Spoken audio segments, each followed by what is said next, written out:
Hello and welcome to a video on applications of composites. So we're going to do this application problem. So let's take a minute and read it. So we have the surface area of a balloon is given by S of R equals 4 pi r squared. That's just the area of a sphere. That's the formula for the area of a sphere, where R is the radius in inches of the balloon. Okay, if the radius is increasing with time as the balloon is being blown up, according to this formula, R of t equals 3/4 t cubed, so the radius is increasing by this formula. Find the surface area after 4 seconds, and after 6 seconds.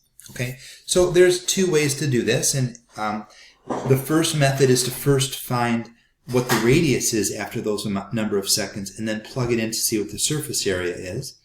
And then the second method is to find a function. So let's do the radius first. So for the first method, let's start out by saying, okay, I want it after 4 seconds. I wonder what R of 4 is. Well, R of 4, since the function for R is 3/4 t cubed, would be 4 cubed. Okay, 4 cubed is 16 times 4. That's,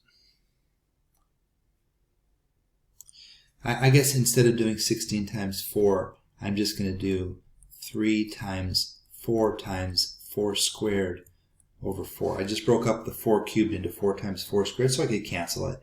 And then I have 3 times 16, which is 48. So there's the radius after 4 seconds. Now the output of that will be the input for the surface area. So S of 48 would be 4 pi times 48 squared.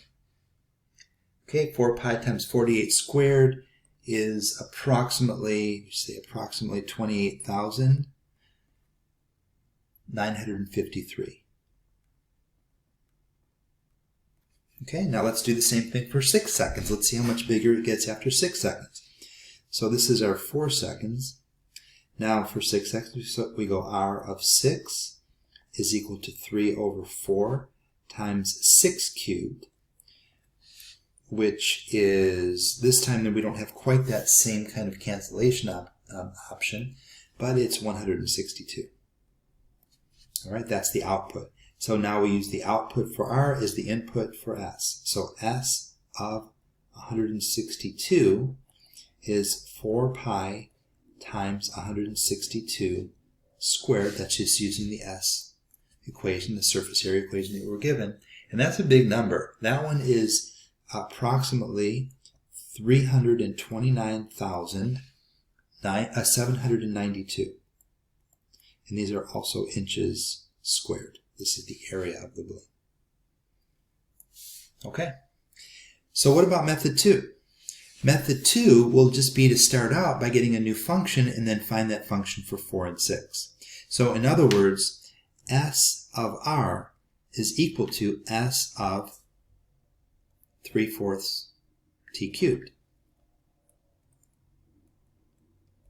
So if we now make the R here into 3/4 t cubed, that means that's what's going to go here. So this would become 4 pi times 3/4 t cubed, and that's the R, so that's squared. All right, so this function probably will reduce some. Let's see what happens here. We have the square here, so I'm just going to write this all out a little bit to reduce it. So I have 4 pi times 9 times t to the 6th over 4 squared also, so 4 times 4. I'm writing it out like that so I can cancel one of the 4's out. And I have, and this is S of R of t.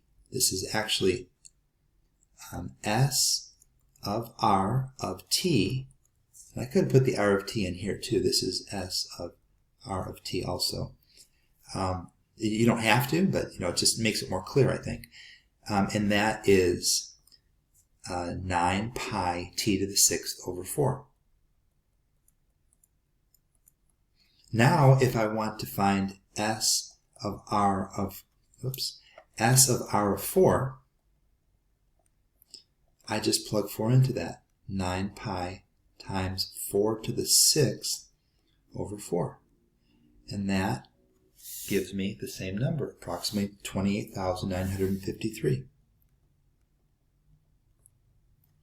square inches.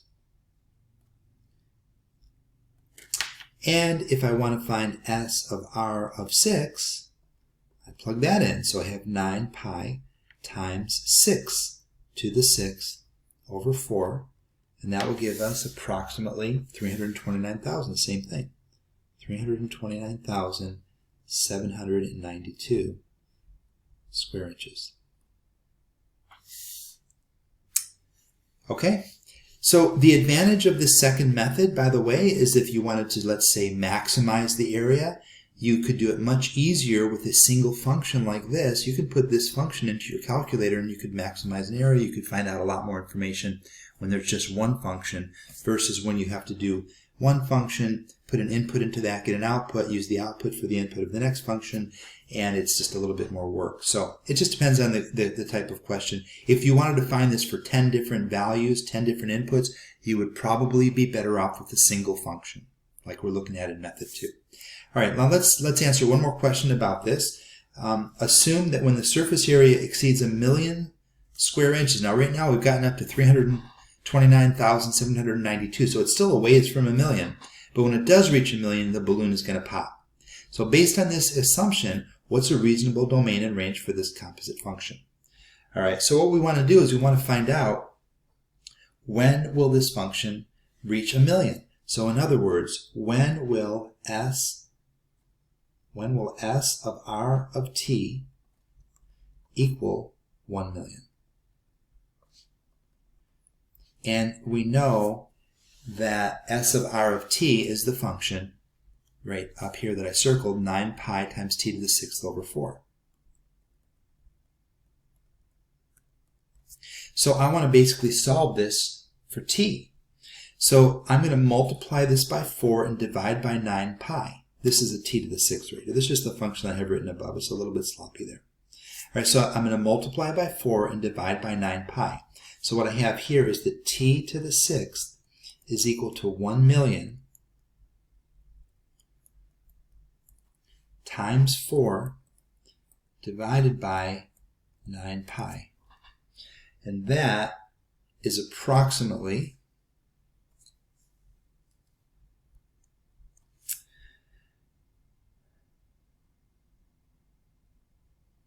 well, I didn't calculate that approximately. What I did was I got a number for that, and then I raised that. Whoops.